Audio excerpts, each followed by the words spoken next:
ο Mark Zuckerberg και η ομάδα του εξετάζουν το ενδεχόμενο να κλείσουν το Facebook και το Instagram στην Ευρώπη, εάν η Meta δεν μπορεί να μεταφέρει, να αποθηκεύει και να επεξεργάζεται δεδομένα Ευρωπαίων χρηστών σε διακομιστές των Ηνωμένων Πολιτειών.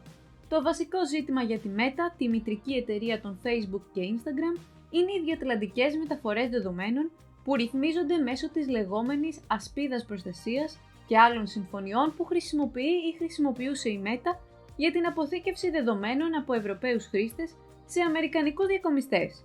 Ωστόσο, οι τρέχουσες συμφωνίες για τη διευκόλυνση της μεταφοράς δεδομένων βρίσκονται τώρα υπό αυστηρό έλεγχο στην Ευρωπαϊκή Ένωση. Στην ετήσια έκθεσή της προς την Επιτροπή Κεφαλαίου Αγοράς των Ηνωμένων Πολιτειών, η Meta προειδοποιεί ότι αν δεν υιοθετηθεί ένα νέο πλαίσιο και αν δεν επιτρέπεται πλέον να χρησιμοποιεί τις τρέχουσες συμφωνίες ή εναλλακτικές, μάλλον δεν θα είναι σε θέση να προσφέρει βασικά προϊόντα και υπηρεσίες όπως το Facebook και το Instagram στην Ευρωπαϊκή Ένωση. Η ανταλλαγή δεδομένων μεταξύ χωρών και περιοχών είναι πολύ σημαντική για την παροχή των υπηρεσιών και τη στοχευμένη διαφήμιση.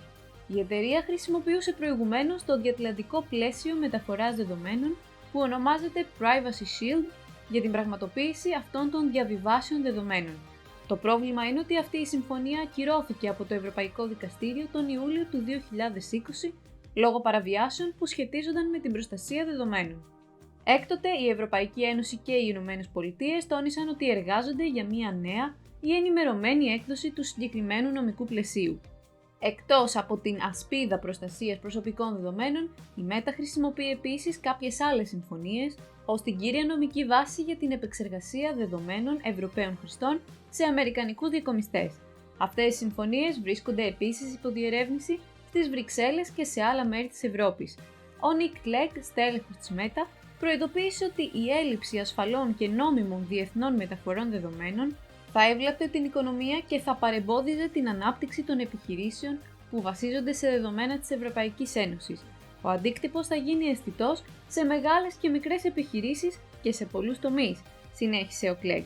Ο Clegg καλεί τις ρυθμιστικές αρχές να υιοθετήσουν μια ρεαλιστική προσέγγιση για να ελαχιστοποιήσουν την αναστάτωση σε πολλές χιλιάδες επιχειρήσεις που, όπως το Facebook, βασίζονται σε αυτούς τους μηχανισμούς για τη μεταφορά δεδομένων με ασφαλή τρόπο.